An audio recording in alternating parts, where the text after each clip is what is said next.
Screen नजर आ रहा है ना?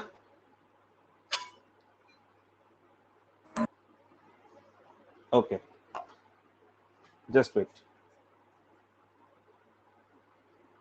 दिखाई दे रहा है? हेलो? Yes sir. ओके, ये यस देखो। सर। हाँ, general instructions. The total theory examination term 1 plus term 2 will be of 80 marks and 20 marks weightage shall be for internal assessment term 1 plus term 2. Total 80 आएगा term 1 और term 2 से और 20 marks will be from internal assessment. Okay, internal assessment में देखो maximum marks 10 for each term, maximum marks 10 for each term. उसके बाद periodic assessment, 3 periodic test होगा जैसे तुम लोगों का होता आ रहा है इस साल, क्लास 9 में भी जैसे दिए हो। Best of 2, average of the 2, अगर इस तरीके से देखो, average of 2 periodic marks of best periodic text conducted in the term is to be taken for consideration. अच्छा, diverse method of assessment as per the need of the and curriculum transaction. This may include short test, oral quiz types. अच्छा, ये तो रहेगा अगर scientific investigations, presentations, project, ये based on as per the class. Subject enrichment in the form of practical work should be done throughout the year. अच्छा, ये तो obviously अभी पॉसिबल नहीं है because of ongoing COVID pandemic.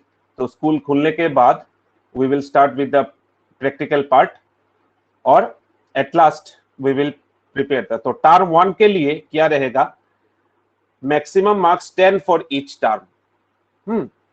तो हमारा internal assessment 10 रहेगा टर्म 1 के लिए और टर्म 2 के लिए 10 रहेगा, वो बाद में मैं आ रहा हूं। अच्छा, अभी देखो ये हो गया 9। अभी तुम लोगों का जो है पार्ट क्लास 10, ध्यान से देखो कौन कौन सा चैप्टर हमारा टर्म 1 के लिए है। चैप्टर 1, चैप्टर 2, चैप्टर 3, 6, 10 और 11। मार्क्स कितना है? 16, 10, 14, कितना हुआ? 40 मार्क्स। तो इधर देखो क्या हो रहा है, हमारा केमिकल रिएक्शन और इक्वेशन ये चैप्टर ऑलरेडी हो चुका है, ये टर्म 1 में है। एसिड बेस एंड सॉल्ट हमने ऑलरेडी लास्ट डे कंप्लीट किया है, इसका नोट्स देना बाकी है। Next we will proceed to metals and non metals. ये 3 चैप्टर केमिस्ट्री के हैं, ये रहेगा टर्म 1 के लिए। लाइफ प्रोसेस रहेगा हमारा टर्म 1 के लिए। और फिजिक्स के पार्ट से रिफ्लेक्शन एंड रिफ्रैक्शन जो कि ऑलरेडी हो चुका है, और हमारा जो पार्ट है ह्यूमन आई, ये वाला टर्म 1 के सिलेबस के लिए है। इन सब को छोड़ के टर्म 2 में बाकी जो पार्ट है ये रहेगा अपार्ट फ्रॉम ये जो पार्ट है management of natural resource, it is only important for internal assessment. ये फाइनल एग्जाम के लिए इंपॉर्टेंट नहीं है, मतलब टर्म 2 के लिए इंपॉर्टेंट नहीं है। टर्म 2 के लिए जो भी यहाँ पे दिया हुआ है, टर्म 2 के लिए these are the particular syllabus for term 2। Term 2 का सिलेबस टर्म 1 के साथ कंटिन्यू रहेगा। टर्म 1 का सिलेबस अगर एक 2-3 महीने में अगर भी कंप्लीट भी होता है, फिर भी टर्म 2 का कंटिन्यूएशन रहेगा। और इसके अलावा we have these practical based experiments जो कि in respect of our particular school खुलने के बाद we will be discussing। अच्छा, अभी देखो internal assessment term 1 and term 2 10 marks each. Periodic assessment यहां से कितना जा रहा है? 3 मार्क्स। मल्टीपल असेसमेंट मतलब ऐसे क्लास में जो प्रेजेंटेशन वगैरह होगा या कोई सेमिनार वगैरह होगा, उससे जाएगा 2 मार्क्स। तो ये हो गया हमारा 3 + 2 5 मार्क्स।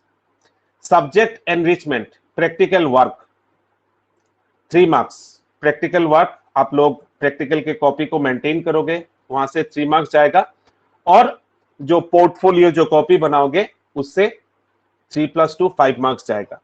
तो टर्म 1 के लिए आप लोगों को 10 मार्क्स मिलेगा, टर्म 2 के लिए आप लोगों को 10 मार्क्स मिलेगा। Term 1 10 marks, term 2 10 marks. Now यही है टोटल कैलकुलेशन।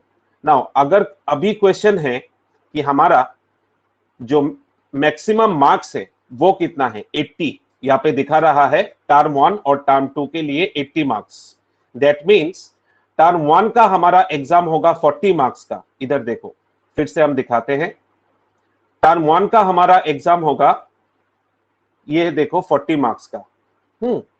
अभी इधर देखो 10 + 13 कितना हुआ, 23 + 12 कितना हुआ, 35 30 + 5 कितना हुआ, 40। तो टर्म 1 हमारा होगा 40 मार्क्स का, टर्म 2 हमारा होगा 40 मार्क्स का। तो 40 और 40 कितने हुए, टोटल 80 मार्क्स। 80 मार्क्स का होगा टर्म 1 और टर्म 2। और हमारा इंटरनल असेसमेंट टर्म 1 का जाएगा 10 मार्क्स और टर्म 2 का जाएगा 10 मार्क्स। तो कितने हुए, 50 और 50 100 मार्क्स। तो ये होगा हमारा टोटल पार्ट। अभी टर्म 1 का जो पार्ट रहेगा, ये टर्म 1 का पार्ट हमारा, टर्म 1 का जो पार्ट है, this term 1 part will be of MCQ based.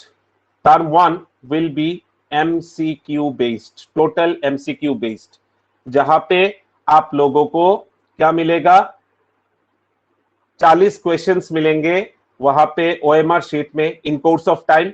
ये हम लोग डिस्कस करेंगे बाद में। अभी it will be of 40 marks MCQ based exam.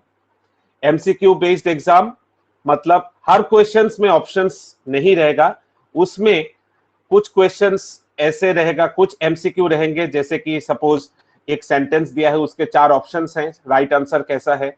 और एक पार्ट आता है असर्शन एंड रीजनिंग। ये पार्ट में इन कोर्स ऑफ टाइम आप लोगों को मैं समझा दूंगा इसको कैसे आंसर करना होता है, असर्शन रीजनिंग। एक है पैराग्राफ बेस्ड क्वेश्चन, ये पैराग्राफ दिया हुआ रहेगा, पैराग्राफ के ऊपर कुछ क्वेश्चंस रहते हैं और उसके साथ में हमारा इन क्वेश्चंस के साथ 4 ऑप्शंस रहेंगे, उसी के हिसाब से MCQ क्वेश्चंस होगा। तो for now what you have to do, एक सेकंड,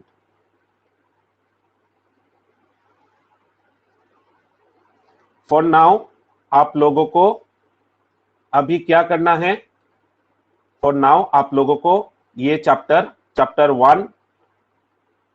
1 आपको करना है, chapter 1, chapter 2, chapter 3, chapter 6, chapter 10 और चैप्टर 11। ये टर्म 1 के लिए आपको बहुत अच्छी तरीके से प्रिपरेशन करना है। NCERT बुक आपको पूरा थॉरोली पढ़ना है। कोई भी इन चैप्टरों में से कोई भी चैप्टर रखना नहीं है। थॉरोली फर्स्ट चैप्टर का फर्स्ट वर्ड से लेके लास्ट वर्ड तक आपको ये थॉरोली पढ़ना है। देन एंड ओनली ये MCQ based exam you can get 40 out of 40 in science. Is it clear? समझ में आया आपको? Yes sir. Yes sir. ठीक है। तो यही कोर्स के बारे में बताने के लिए मैंने ऑनलाइन आने के लिए बोला है।